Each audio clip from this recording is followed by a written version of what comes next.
Let's plug it in. Hello, everybody. Good afternoon. If you are here, welcome. If you aren't here, then we'll see you in a second. Laura, there's always a little bit of time here just for people to join. I usually try and find something to ramble about. What do you think people are having for lunch? Oh, we're moving into the winter, aren't we? So it's a little bit more hearty, something a little bit warmer. What did you have for lunch? I had a chicken salad. I'm still in summer mode. I need to trim a little bit from a week in Dubai eating nothing but gluttonous food. So I'm a chicken salads for a few more weeks, I think, and then I'll move into homemade soups. I've got a soup maker, so I'm looking forward to getting back to those. They're nice. Yeah, that's not a bad one. Yeah, maybe actually, if you're listening already, tell us what you're having for lunch. Who you are and where you're from. But yeah, I'm a little bit the same. I have to manage my diet because I like big portions. So I had eggs and ham. Green eggs and ham, said Sam. I am. Yeah. Nice. Really, really random, right? I mean, it's just keeping the calories low and the protein high. Because I feel sure I probably have too many calories for dinner tonight. It's all about balance. Yeah, it always is. But no, a bit boring and a bit weird just to have eggs and ham. But look, we always find something to ramble about. But yeah, we'll get started. We're at 90 seconds in, is usually when I get going. If you are here, I'm going to repeat myself. If you are here, please say hello. Please add some questions or add your input into the comments, because if you can ask questions, they're probably going to be better questions than I have, because you're the ones in those situations. I want to know more from Laura on her advice, and yeah, please make the most of this time we have with her, and also say who you are. Sometimes your name doesn't come up, so yeah, just add your name as well, just in case. It just helps me ask those questions as well. Anyway, let's get going. Laura, thank you for joining me today. I'm actually really excited to hear these 10 steps to performance in SMEs and hear your insights. I think it's going to be really exciting for lots of different reasons. I think probably, I don't know these 10 steps. I actually haven't heard these 10 steps yet. But I think knowing you, there'll probably be useful tips for a lot of different things, more so than just SMEs and startups. And so hopefully we can take a lot of knowledge away. And I've got my notepad here to make notes. So hopefully I stay engaged and I actually ask some questions whilst you're giving me information.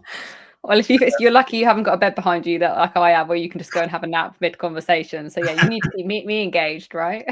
yeah, exactly. Yeah, you saw me how to tidy up earlier on. So yeah. Let's get going. Look, normally if I introduce myself, I'll get myself out of the way, and then I'm going to throw the mic over to you, Laura. So for guys here who don't know who I am, my name's Rich. I am a high-performance executive coach helping leadership teams and individuals perform at their very, very best in a couple of different ways. Lessons from sport, my own personal performance framework, and through coaching and different assessment tools. I also run Employees Health, which is a workplace wellbeing education company and support company, which is what's tied to the Wellbeing Chat in this podcast / LinkedIn Live. And if you want to know anything about any of those offerings, services, wherever it is, please drop me a line and we can do that offline. So that's me done. Laura, over to you. Please introduce yourself. Tell me who you are and what you do. So I am Laura Allen, and for the purpose of this conversation, I'm a chief people officer in a fractional capacity. So what does that mean? Everyone goes, what does fractional mean? It means I give a fraction of my time to multiple different companies. So I'm the chief people officer for a couple of different businesses. I'm also a chief operations officer for a startup in the fertility sector. And I'm also still a business coaching consultant. So I got to being fractional through doing my business coaching consulting. And working with amazing leaders in businesses and having incredible, powerful conversations that always came down to them either having an operational problem or a people problem. And then me being like, how can I help you solve these problems faster? Well, rather than me just having a conversation with you every other week and hoping that you go away and do what you need to do, like, let me come into your business and actually help move this forward. So yeah, I've been doing fractional now for about 6-7 months, maybe. And it's amazing. But before that, just people are like, how did you end up with that?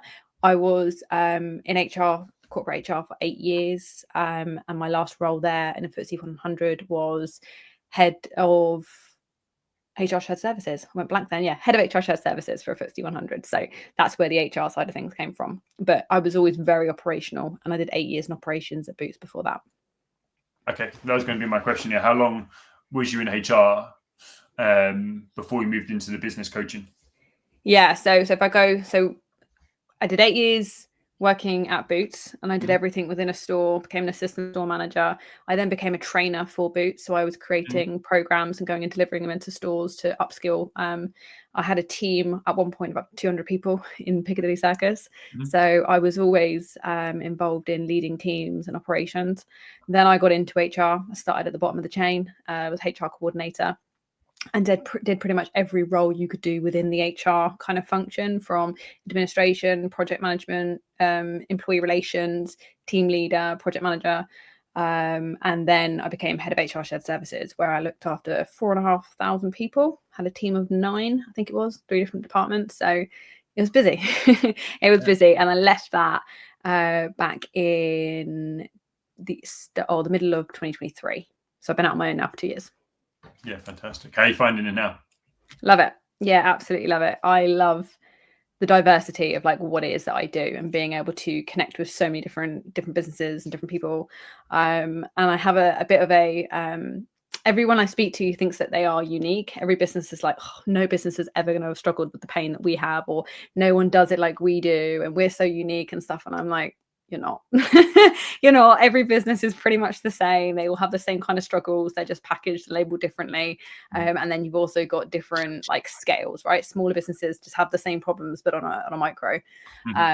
So that's kind of a bit of wisdom I'd like to impart onto people today is, you are not unique, unfortunately, but that's also a good thing, because there's solutions to fix your problems. Yeah, I love that. Okay, I was going to ask a question around kind of the challenges in HR, but actually, I think we've got a lot to cover, and so actually, let's get into this. Look, Yeah. I know you've created a 10-step framework to helping SMEs and driving performance. But before we get into that, should we look at some of the mistakes that people are making generally? So yeah. What are those mistakes that you see SMEs making? So, well, one, thinking that they're unique and that they're not fixable is definitely one. Getting in the wrong type of support at the wrong time in someone's journey. So, HR is a massive function. I tend to avoid using the words HR because it tends to get tarred with a brush. And the reason that happens is because the wrong person is employed at the wrong time. So you've got a HR administrator, you've got a HR manager, you've got an employee relations advisor. They all have very different skill sets. And when you're running a small business, you may not need someone who specifically has employee relations, so dealing with disciplinaries, grievances, kind of those more serious people matters. What you may just need is an administrator. But what sometimes happens is then you get a situation internally where there is a disciplinary that comes up, and there's a lot of pressure suddenly put on this administrator to know how to deal with that, and they don't, and it goes wrong, and then suddenly HR is rubbish, right? So I find a lot of these smaller businesses don't really know what professional they need at what part in their own journey. So that's a problem, and that's where the fractional thing comes in and is so powerful, because I come in as a strategic advisor to help a business implement these processes, build this infrastructure so they can get to where they want to be, but then I can leave them and step away, because they don't actually need a full-time person at my level, but what they need is just like my brain for like 2 days a month or something like that. So thinking and believing that one person is going to be able to solve all of your people problems is a big problem. What else? What other issues or mistakes do you think people make? Being extremely unclear with directions. So a lot of small businesses, there's just so much ambiguity. And that's everything from like the roles and responsibilities of the CEO through to the leadership team, through to, the employees that are dealing with the work day to day. I don't see enough clarity in organizations and enough structure, which is very much where my process comes in. Is it helps like eliminate the ambiguity around who is responsible for doing what is expected of an employee, and also what an employee should expect from their employer. So they don't really know, what's my responsibility, what's theirs, how can I push back if I'm not comfortable? And that's where it causes those internal stresses. And people then start talking to you about employee well-being and why is everyone so, stressed and miserable. A lot of that can be solved by just having clearer instructions internally and processes. Yeah. And this is why really, when we caught up, one of the things that stands out to me is processes is one of my key pillars, right? In my performance framework. And I know that, and I can imagine, I don't know what your 10 steps, as I said, looks like, but it's probably going to be a lot around processes and putting things in place to allow people to be successful, the organization to be successful. Yep. And we don't have, I think the reason why it's part of my pillars is because people don't normally think about the processes that they take every single day, or the way that they set their days up to be successful. And so I think it's a really important part which people skip quite a lot. Definitely. And one of the questions I quite frequently ask to people is, how have you set that person up to succeed? Because, you're telling me that this employee is underperforming, that there's a problem, but how have you as an organization set them up to be the best that they can be in this role? You've employed them into the role. You thought there was something in them when you did that, but that it doesn't end there. And you don't just expect then employees to just, smash it. You still have a responsibility as an employer to make sure people have the right tools to do the job, the space to do the job, the processes, and the clarity and the support. So yeah, there is a lot of just making an assumption of like, oh yeah, they've joined now, they've started, they're in this role, they're fine. And actually that's where it really starts to get dangerous. Yeah, for sure. I guess so. Without these 10 steps, what impact can that have? I mean, obviously we'll go into it in a minute, but what impact can no structure, no clear responsibilities, and these mistakes take on employees? Just extreme stress, overwhelm, sickness, people resigning. So then it's impacting the organization because they've got so much churn. Mistakes being made. That's obviously then going to be impacting everything from your finances to your customers. It all starts very simply with, and it's at point one, and we'll get to in a second, it's like having clear roles and responsibilities. And there are so many people in these businesses that are like, I've never seen a roles and responsibilities. Like I couldn't tell you what my actual role is. I just turn up and do the thing. And then occasionally more stuff comes onto my list of things. And you just think, oh God, that's not a way to be. You are paid, you are every month, hopefully, given a wage. And that wage is supposed to link to a job that you are being employed to do, that is in your employment contract. And so it's not unreasonable for an employee to want to see what they're actually being paid to do. And I come at this from both an employer and an employee perspective, in that as an employee, you don't know what is expected of you. How do you know if your employer is taking the mick, taking advantage and not being fair to you by adding more and more onto your list, right? And then you're being given stuff that you'd call sort of like out of scope, right? Out of scope for the role. So it's as important for an employee to push for this stuff as it is for an employer to be able to then say, this is your roles and responsibilities, and unfortunately you're not actually doing them, so therefore there's another process we have to follow. Yeah, fair.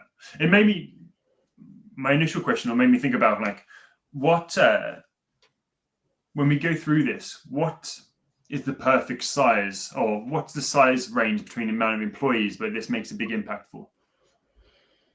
Oh, that's a good question. Any of them. I think any employees, it doesn't matter whether you've got 5 employees or you've got 500 or 5,000. This process like sits across the board. Now, if we talk about startups versus a well-established SME that's been running for 20 odd years, we have to take into account the environment, right? And in a startup, you might have 10 people, and actually there is a little bit of, their roles are a little bit blurred and everyone's mucking in to get things over the line, etc. And so there are some of these that might be a little bit more woolly, but the process is still the process. You need to have clarity around what is expected of you, even if it's like, we're just going to focus on what your role is expected this quarter, this month. These are the targets, these are the KPIs I'm expecting you to hit, and this is why.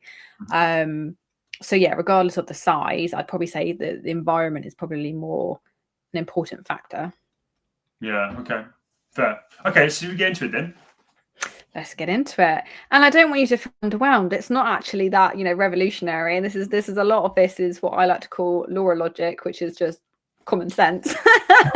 But it's surprising that how many people don't know about this stuff. So I'm looking forward to just sort of running it through with you. And hopefully I won't take too long to get through because there are 10. So hopefully you can see my screen should have 10 points there. I can see that coming up. Okay. So point number 1, and this is the baseline, this is where it all starts: clear roles and responsibilities for everyone within the organization. Now, when I go and deliver these in an organization, I have a structure specifically, which is around, the overall of what the role is, the responsibilities, then broken down by point. We look at key performance metrics so people understand, okay, how am I going to know that I'm actually being successful in my role? And then we break it down to things like core competencies and required. At the end of that, I like to then create a 12-month development plan. So for any new starter coming into that role, they can instantly see what is going to be expected of them of the first 12 months of their role to kind of get them up to speed. Now, that might have to be tweaked, but if you've got the same role in a business that you're always recruiting for, then that's a great template to start with. So having clear roles and responsibilities means that every employee can show up to work and understand what is expected of them. And as an employer, they're able to actually then monitor people's behavior and their outputs and actually make sure it's aligning with the business mission. So off the back of that, you then have development plans. So when managers sit down and have one-to-ones, which is point number 5, there will be employees that will sit there and go, quite happy with what it is that I'm doing. I don't want to progress any further. Let me do my job. Everything's fine. That's cool.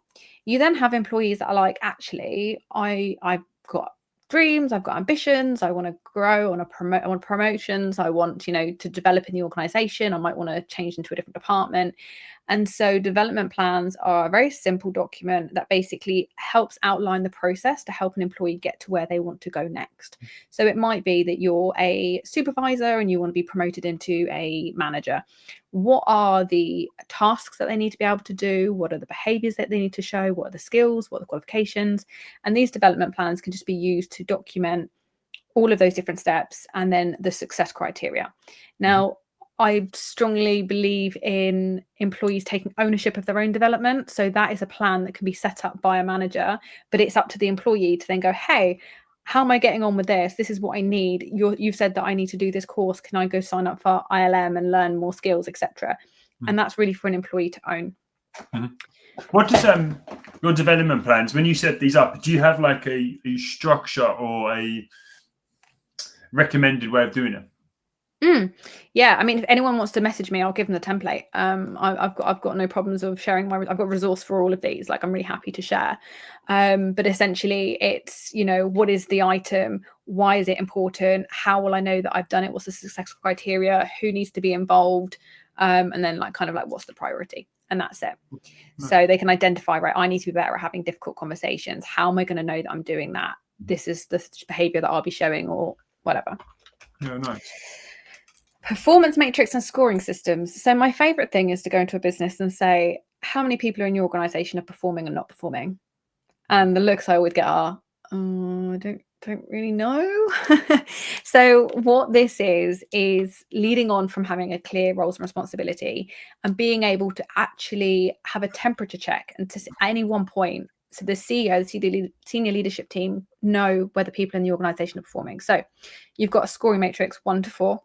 So 1 is you're not performing, so you are not meeting the roles and responsibilities that you are expected to do. Number 2 is you are approaching your roles and responsibilities. So it's that it's been identified that there's bits that you're struggling with, but we know you're actively working towards them. Number 3 is that you're performing. So great, you're hitting every point on your roles and responsibilities. And then 4 is that you are going over and beyond that. Okay. So what I do is I get managers to go and give us a score for each employee. And then I'm able to sort of represent back to the leadership team and say, right, okay, in this department over here, you've got 30% of your staff are performing, but you've got 70% here that you've identified as underperforming. Right, what is it we need to do for these people?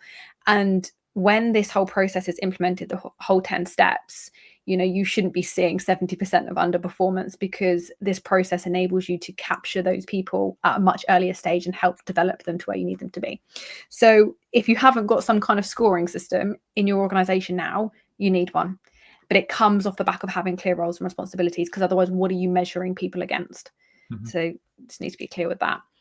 Would you, at this stage, or before, sorry, I'm jumping in, at this stage, would there be a company-wide survey alongside that? So you're getting the scoring from the KPIs and all of this stuff, but would you also get a survey from them? Do you mean like an individual survey to see how they feel like they're performing? Yeah, a little bit of that, and kind of just understanding more data, I guess, more than just KPIs. Yeah, so look, I think it goes more than KPIs, because our roles and responsibilities details out the things they're doing every day, but also the behaviors, the qualifications. Like, it's not just kind of, are they hitting numbers, etc. I think the purpose of this process is to enable the line managers and the management team to spot underperformance. So this is about giving them the tool. And at which point, if someone is then identified as being underperforming, then you would sit down with the employee and we'd understand, right, why do we feel like you're at this point? What's going on here? So it's always good to get employee data, but this is specifically more around capturing it from a manager's perspective. Okay. But we have to also be careful of biases as well. And that's why I'm you need to, if a manager is rating someone as underperforming, I'm going to be tell me on this job description and show me why this person's underperforming. Give me the actual context as to why that is. Yeah, not just more facts then at that point, isn't it? Yeah. Some of it is a bit, but you have to be able to justify it. So then we have in the moment feedback. So most managers avoid having difficult conversations, and that is, I feel bad because I'm not able to spit a load of facts out like Ryan can, but I know there's loads. I've written articles about this on LinkedIn and I can't remember, something like 72% of managers would choose to avoid a difficult conversation, right? So what that means is they see something, they spot something that's not great, and they'll just kind of hold back and not say anything until it gets to the point where the time has passed and it can be avoided. That's not good for anyone. That's not good for a manager. They're not challenging themselves. They're not becoming better leaders. But that's also not helpful for an employee, because if they don't know that they're not doing something correctly, how can they be better? So you're doing them a disservice by not bringing that up. Now, I'm very passionate about helping people to have those difficult conversations and actually tackle them head on. And one of the tools that I give to managers is a difficult conversation log. And basically you have to do the reps, right? Difficult conversations become less difficult the more you have them, and you can pull someone up and say, hey, notice you did that earlier, just so you know that's not how we do it. This is how we do it. Let me know how you're going to do it differently next time. Put a coaching hat on, which is something that a lot of managers have never been taught to do, and actually ask questions like, did you notice this wasn't right? What could have gone better? Where do you think it went wrong? Asking those questions and allowing the employee to go, oh, actually, yeah, I didn't realize I'd done that wrong. Let them come to the conclusion themselves and say, how would you do that differently next time so that it goes right? Get them to think about it rather than just sort of telling. So there's lots of different ways in which you can have difficult conversations and different frameworks, but logging those conversations is really important. And that is as simple as, conversation one had this, fumbled my words, didn't feel prepared, they fought back and I didn't know what to say, and then how, the question on the form is like, how will you handle this differently next time? Like, what do you need to do to prepare so that doesn't happen again? And it's a way for a manager to learn how to have those difficult conversations, which I think is really important, because there is a massive lack of manager training in the UK specifically. We have a lot of people that get over promoted, like they were a really great solo contributor, they were awesome at their job, and then suddenly, oh right, you need to become a manager, but they have no intention of wanting to manage people, and actually it's not really their skill set. So I again would like to put, it is the organization's responsibility to train those people, but if you're in that position, these are tools that you can use to upskill yourself so you don't feel so awkward coming to work. Because let's be honest, it's not just employees, non-managers that have, mental health concerns, stress and anxiety. It's these managers that are put in these positions that then need to have these conversations with no training. Yeah, I completely agree with that. I really like that. There's two bits I really like from what you said is without practice, how would you expect to be good at it? So you have to do it to get good at it and put yourself in uncomfortable positions to get better at it. because it's like every skill, you need to be able to do it more. And then second part is like lean into coaching with it, because actually there are some really great models out there, aren't there, with regards to feedback and how you give feedback, but then actually being able to go, okay, what do you think? What was your opinion on that as well? How especially when it comes to the quarterly performance reviews, which I'm looking forward to seeing how you do this, but kind of being able to get their opinions on that, because then you go, okay, well, actually, yeah, this was great, but saw some things here which opens up some feedback opportunities as well. Yeah. Sorry, like that. Sorry. I'll shut up. Yeah, don't apologize for complimenting my stuff. So then we've got monthly one-to-one. So different organizations do this differently. Some people say like they do a weekly one-to-one. Some people say a monthly is too much, like some do quarterly. I think the middle ground is at least once a month to be sat down having a conversation with your line manager. And again, I've got an article on LinkedIn that I've written about this, which is like, what does a one-to-one actually look like? It's not hammering someone on their KPIs. It's also not a quick chat message that says, hey, everything good, cool, let me know if you've got any problems. Like that's not it. It is a solid conversation with an employee, checking in everything from like how they're feeling, what's going on outside of work, anything they need to know about, saying, have you got feedback for me? Is there anything that I can support you with? Anything you're looking to do? Checking back in about those development plans. How are you feeling about your role at the moment? Are you looking to progress? Are you happy where you are? Let me know. Just having a really open dialogue between one another, and I speak to people all the time who say, oh, I haven't spoken to my boss in like 3 months. He never messages me unless he needs something. That's just not okay. And it's weird as well, though. Like, I don't understand how you could ever expect to have a high-performing team if you're not understanding what they're doing. That sounds like micromanaging, but also just like what they're up to, what their challenges are, what successes they have. I just understand. Yeah. Crazy. And it's there's multiple reasons that happens, right? There's things like this isn't ingrained in the business, in the culture. Poor managers are on poor managers on poor managers on poor managers, and so like nothing is ever filtered down. There's no one actually holding people accountable to this, to these processes. So yeah, it's difficult. And I did career coaching for 18 months, and the amount of people that I coached to leave their companies, and actually I think if they'd have had more support and felt more included and felt like they were a part of something and understood the why behind they were being asked to do and what the purpose of their job was, they would have stayed. So I've seen this like firsthand from both perspectives.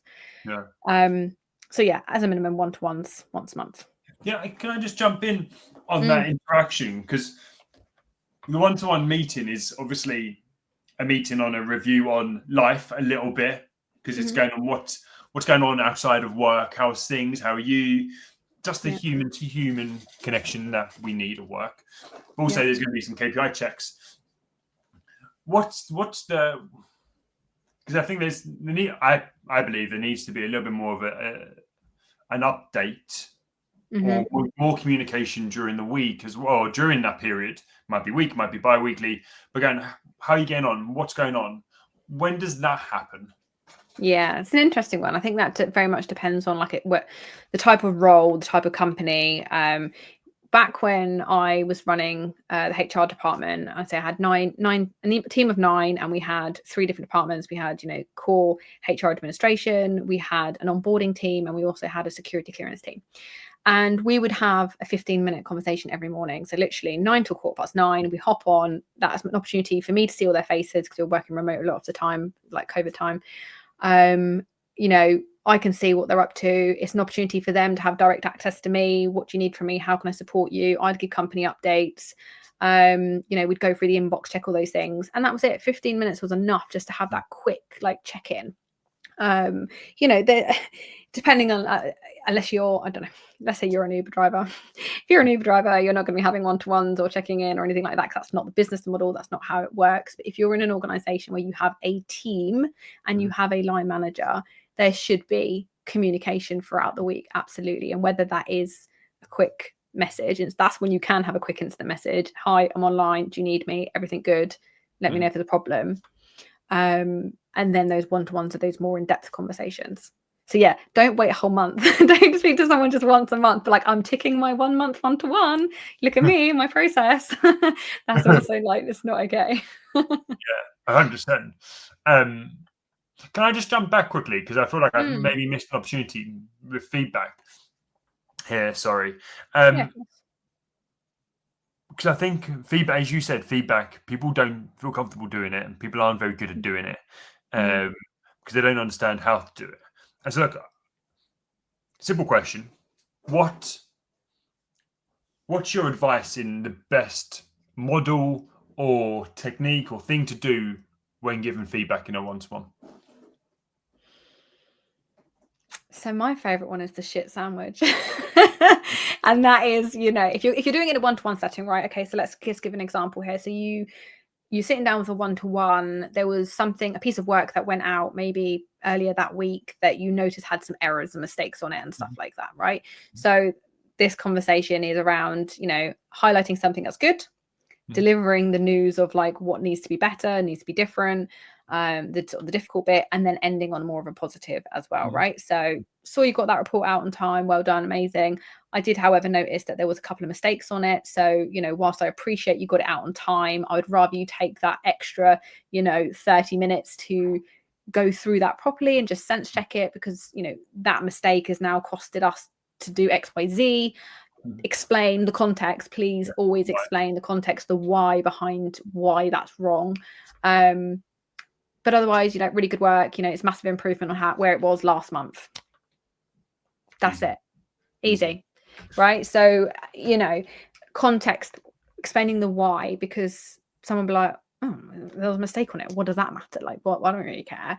But like, they may not realize that actually, if that document has a mistake, therefore it's not, I don't know, I'm making this up, by the way, like not legally binding because of that one mistake, but that person doesn't know that. So therefore they're not thinking consciously, like, I need to make sure this is, 100%. So explain the why. Don't just assume, even if you think they know, explain it. And I know that sometimes can sound a bit like condescending, or like feel like you're patronizing someone or whatever, and just, you do have to explain. Yeah. Have you heard of the SBI model? Oh, I don't know. I'm not very good at acronyms. Situation, behavior, and impact. Oh, yes. Yeah. This is a situation. This is what I saw. This is what you did, and this was the impact of it. Yeah. Yeah. I think that's the one I always kind of refer back to. But I think it fits into that shit sandwich really nicely, because you go, this is well done for doing this. You did this really great. Here's your SBI. This is a bit of area we can improve on, but you can keep going. You're doing a great job. Yeah. I just thought, it's interesting to see what model you used. Also, I think, because I love feedback, I think it's such an important part. Being open and honest to why feedback's important, setting that up at the beginning and the expectation. So, like, the first time you might be slightly different when you're going in doing what you're doing. When you start a relationship with a team member, going, look, we're going to give feedback, because sometimes we might be going in the wrong direction. And if we're going in the wrong direction, we need to know this. So this is why feedback is important. And I'm really glad that you brought that up, because I've got a guide on how to give feedback for managers. And the first thing it says is set the expectation, right? You take over a new team. You say to them, expect feedback from me. My processes and my way of working as a manager is to give you direct feedback. Okay. So I'm letting you know to expect it, because I think that's the other thing, is when you've gone from managing a team in a certain way for such a long time, and they get to know you and they're like, oh, my manager's really cool, relaxed, they don't really care, I can get away with doing whatever. And suddenly they're like, let me sit down and give you some feedback. They're like, whoa, where did this come from? This is not what I'm used to. So I think you do have to explain to your teams what they can expect from you as a manager, so that they're not, taken out sideways with it. So yeah, thank you for bringing that up. No worries. No, thank you. Okay, back over to you. Sorry, I interrupted. Yeah, where are we at? 6, quarterly checked. So this is really simple. This is going back to that performance matrix and scoring system. We just need to be checking in on a quarterly basis. There should be a report that's going up to the CEO and the senior leadership team, HR, etc., that every month we're doing a temperature check and just going, right, where are we at? Because you should be picking up on underperformance every day. We should be starting to deal with that in the moment conversations. We should then be, picking that up as part of one-to-ones. But actually, if something has gone under the radar, we should find that out during the performance check. And then that's actually a conversation to go back to the manager and say, what have you done about this? Where have we got to? Why have we not had conversations? Why have we not progressed here in any way? So that's that accountability piece, right? To actually check that this model is working. Then we have the file note. Now, this isn't like standard HR practice. This is something they used to do in the company that I worked at before. And I really like it because what I see quite often is, someone approaches me, oh, there's an issue with this particular employee, there is a behavior problem, etc., situation. And I'll say, has this come up before? And they'll say, yes, I think so. And I think so and so dealt with it. There might be an email about it. I'm not sure. Mm-hmm. And then you think, right, okay, well, we have to now treat this as a start again process and actually, address this with the employee. So the file note is a simple document that you can capture a conversation. So someone's coming into work late, right? The first time you have a conversation, hey, you were late, is everything all right? They're like, oh yeah, the bus. Okay, great. The next day they come in, you're late again, is everything okay? Oh yeah, it was, I don't know, it was raining. Third time they come in, you go, look, I'm gonna have a sit down conversation with you. You keep coming late. There's obviously a problem. It's your responsibility to get here on time to start at 9. So I'm going to ask you to please make sure that happens. I'm going to document this on a file note, and you can put some smart objectives in there. So, what is it we want to see? Specific action, turning up to work on time. We want to make sure that there's no more lateness. This needs to happen with immediate effect, and the results and the time, etc. That then goes on the employee's file.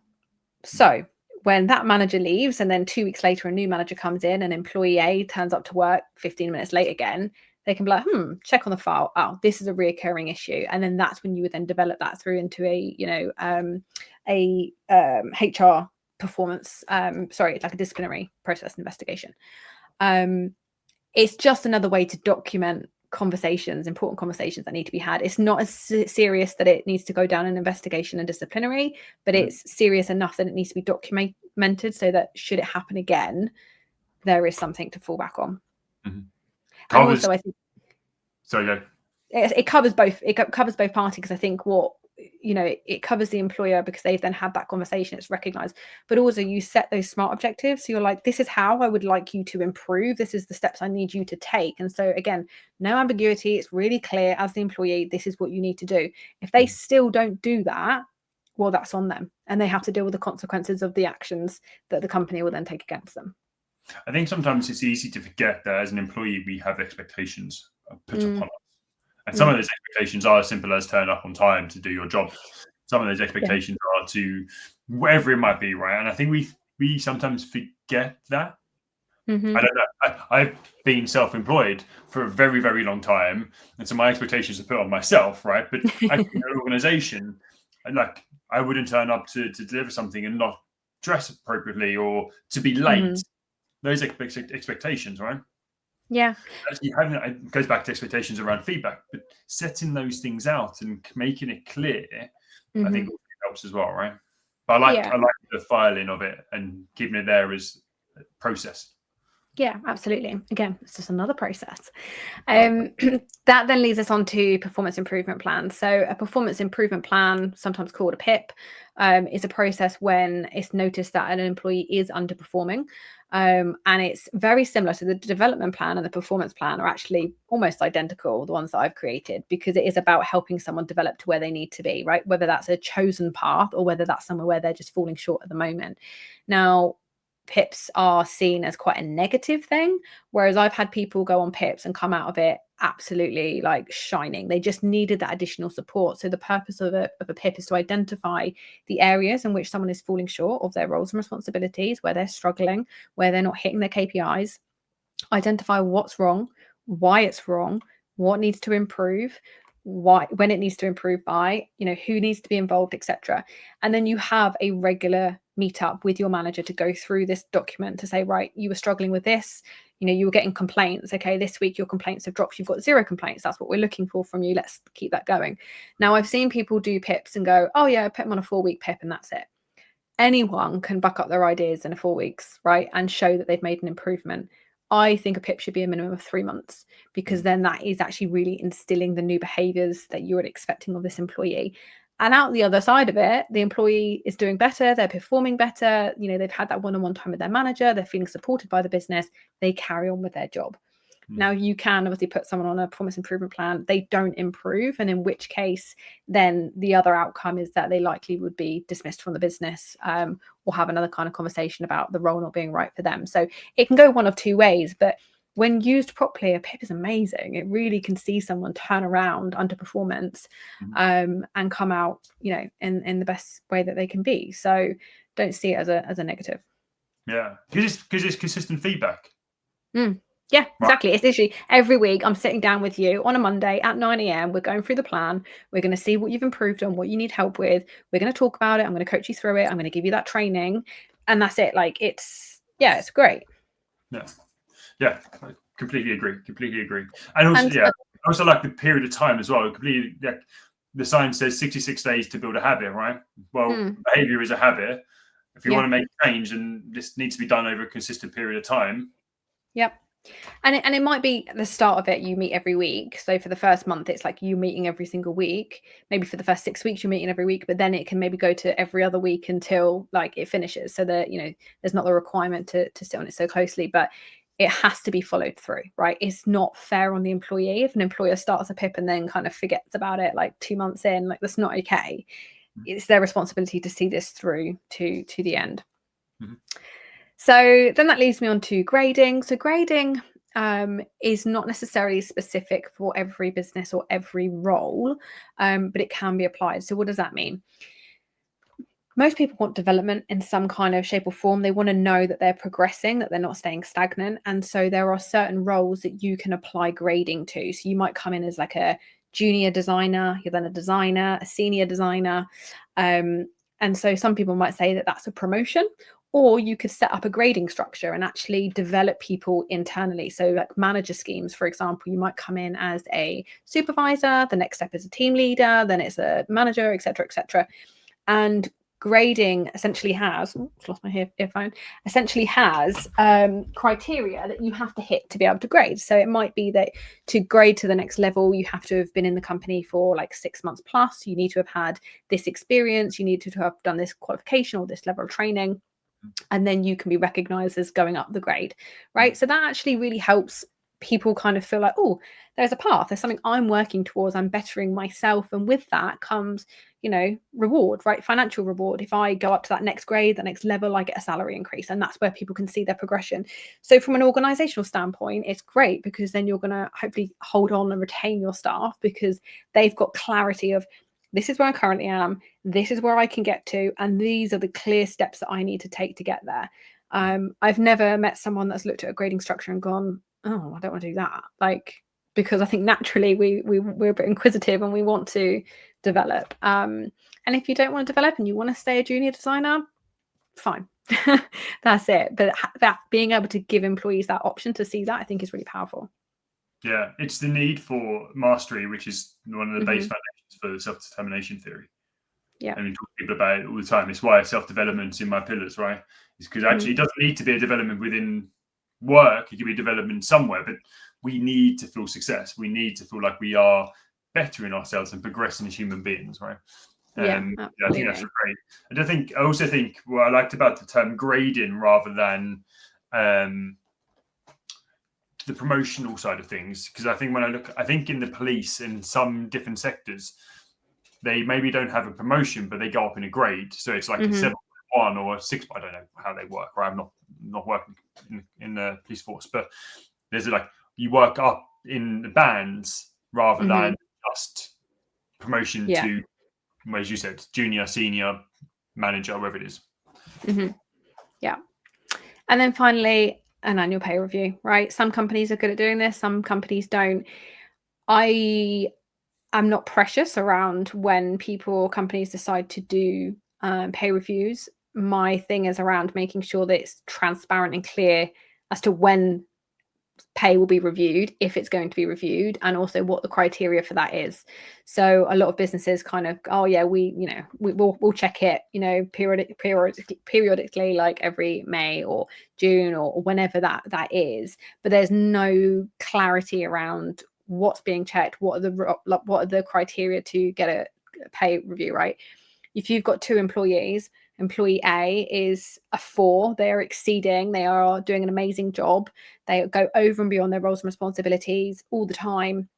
They're never late. They're never sick. They are just amazing. And then you've got employee B who shows up, does the bare minimum, is kind of scraping, is really a 2, is off sick quite often, turns up late every now and then. Do these 2 individuals still qualify for the same pay review? Like, it's things like that, right? If you've got people off who are sick or they've just gone through a disciplinary and they're on a final written warning, should they still receive the same pay review as this person? So just having clarity, whatever rules that you decide as an organization to put in place, they just need to be clear so people understand, because all of this from point 1 to 10 is about helping people have clear understanding of what is expected of them so that they can do their job amazingly, which pushes the business forward, which helps it reach its goals. And as a result, people get rewarded accordingly, as they should. I think, and it goes back to that clear roles and responsibility. This is a clear roles and responsibilities for an organization. Yeah. Ultimately, right? It's a checklist to help managers and leaders and leadership keep on top of the way that the business is running. Yeah, it's literally that. If this is in place, things get a lot easier because, if there's an employee issue, it's dealt with. There is a process and a method. Managers feel like they've got the confidence to tackle things. Things aren't getting kind of left to boil up and boil up and boil up until they explode, and then you've got an even deeper problem. Like, if you avoid dealing with employee challenges, it's not good for the business, it's not good for the individual, it's not good for the manager. So this is the thing that I see a lot of smaller businesses lacking. It's just this clear process. And as I said, it's so simple. It's so simple. And I'll be honest, I find myself getting really frustrated. I've said this to you before about, people talking about well-being and what should we do as an organization and how do we do all of this stuff. And I'm like, you can't be having conversations about this when you haven't even got this in place. Like, if you are not having regular conversations with your staff and people don't know what is expected of them, you shouldn't be talking about employee well-being, because this will fix 99% of problems. It will massively help, right? Having a clear system structure for the way the organization turns up for its people. Mm-hmm. And then you've done half of the work. Now you have to encourage your employees to then drink the water they've been fed to. Yeah, exactly. And you know what? Like, when I had a manager who said something to me, it was so amazing. He was like, I might not be able to get you where you want to be in your career at this organization. You might not be able to get the promotions that you want, but I will do my best to train you to a point that if you come to leave, you'll be able to get that next job because you'll have all the skills and stuff like that. He was like, but just always be honest with me. If that point comes and you want to go, like, just be truthful. Let me know. Like, people do leave organizations, and sometimes people leaving is a good thing. If someone's not a right fit for a business, you do not want them sitting there and stagnating in your business because it's unproductive. So these kind of processes allow you to actually look at your employees and say, well, this individual isn't progressing. They don't seem that happy. They show up every month to the meetings and they're just like, yeah, I'm fine. Like, they're disengaged. You can spot that easier and say, do you want to be here? Because if you don't, I'm happy to support you finding what it is that you want externally. Like, let's not keep people in organizations that they don't want to be in. And I'm not saying that as in like you'll help them leave, as in you'll dismiss them or anything like that. You're just having a frank conversation with, like, if you're open to going elsewhere, I will support you to do that. That's a human thing. That's like a nice thing to do. Yeah. But people can I've seen managers get quite narky about, oh, well, they want to leave, so why would I care? Like, why would I bother investing in them anymore? And just getting really kind of like shut down over it, which is sad. Yeah, ultimately we don't need. Maybe we're the same. We're cut from the same cloth, but you want to see people succeed. Mm-hmm. And if you're the manager, normally succession means your role. So unless you're perceived as exceeding, then they can, or vice versa, right? So, I completely agree with everything you just said. And having the systems in place and having that support from the manager is such an important part. And all of this comes back to just having that system for a manager to be a good manager, which we don't I think it's changing. I think the last couple of years we are focusing on the managers. There's a lot of manager training coming out, but actually because of the impact that they have, and actually it's these systems that they can put into place that helps them look after their team, and that will improve the team's well-being, the individual's well-being, success, the performance. Yeah, and I think there's like when you become a manager, you need to understand more about yourself and who you are, what your strengths and weaknesses are, how you process information, how you like to work. A friend of mine sent me a picture the other day. He was reading the book by, is it Thomas Erickson, Surrounded by Idiots, and it has the colors in it, and you're like either a red or a blue or a green, and he was just like, it's so interesting. He was like, I am a red. He was like, that's really helped me. This book has helped me to understand how I can communicate with more greens, and actually a lot of my team are greens. Like, he's just been promoted to a senior leader, and he's like, he's gone out of his way to read this book because there isn't the development internally for him. So yeah, I was really proud of him for taking that on his shoulders to go and do. And then, we had a conversation. He was like, what are you? And I was like, I'm a purple. And he was like, purple. He was like, purple isn't on the grid. What are you talking about? And I was like, no, well, I'm a red. I'm very direct and to the point and like to get stuff done. I'm very ambitious and headstrong, but I'm also quite analytical as well. So, and I like to I have to, and this is the autism, I have to understand why things work. And then I'm able to just be like, so, yeah, I'm a purple, in case anyone cared to know. Well, I am, what's a red? Yeah. What's a yellow red? That's an orange. An orange. I'm an orange. But very yellow orange. Very yellow orange. Okay. Yeah. So I read that book, and I then qualified as a colours coach because of that. Oh, did you? Understanding that kind of individuals and how they show up. I think it's such an important thing for people to know. Okay, well, I'm this. Well, that person's that. How do they show up at work? Yeah. And then why we button heads slightly? And if we can communicate this is the way that we both show up, we can both work better and show up slightly different for each other. Yeah, exactly. Someone who's very direct and a red going in to have a conversation with someone who is a little bit like more emotional and, more reserved, they can't go in with, you did this wrong, go get this right, go now, because that person will just feel like they've been attacked. Whereas another red will be like, cool, let me know what I've done wrong, great, off I go. So it's about learning. So yeah, there's different things. It's amazing to have these tools that I'm giving people. And as I say, please message me if anyone listens to this and wants access to any of these tools or the scripts and the instructions that I've written. But also understanding more about yourself and what you are as a leader is also really important. Yeah, and that's where I come in. Yeah, there we go. Go speak to Rich. Thanks, Laura. I really appreciate you. I really appreciate you sharing that as well. I think that's really valuable for people to hear, and you didn't have to do it. And so I really value you doing that for me and sharing it for my audience. Thank you so much.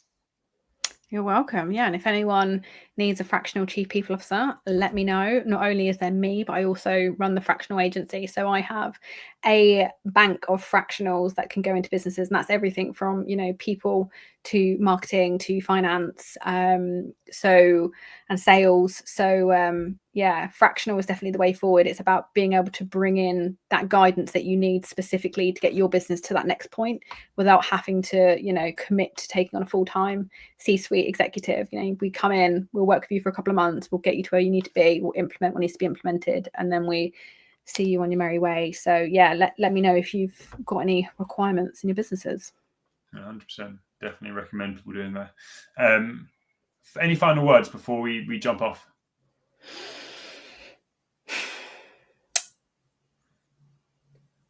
This stuff takes time to implement, right? I will go into a business and I'll be like, this is the process, this is what we're doing. But it does take time for a business to adopt this process, to communicate it out to their managers, to help everybody from the employees to understand where this is coming from, to, the managers understanding and adopting why it's important. I can imagine managers like, eye roll, like another thing, like hotels telling us have to do something, like, don't worry, I've heard it all. But this is really, really here to help people. And so I strongly recommend that if you haven't got something like this, even if it's not this, you do a review of your own internal processes and think, for us to really be where we want to be this time next year, how much would this help accelerate that? And have an honest conversation with yourself. And remember, not every HR person has the same skill set. So you might have an internal HR manager that has no idea about half of this stuff, and that's okay, because that's just not where they're at with their part of HR, right? So I'm always happy to come in and teach this to people. Yeah, I love it. Thank you ever so much, Laura. Sure. Everybody listening, thank you for joining. Obviously, if you have any questions, drop Laura a line. But keep an eye out for the next one. It's in a couple of weeks' time, because I have a busy couple of weeks prepping for a very exciting client, which will be announced this week, I hope. And so, yeah, keep your eyes out, keep your ears peeled, and we'll see you in the next one. Otherwise, have a great week, and I'll see you all soon. Thank you. Bye.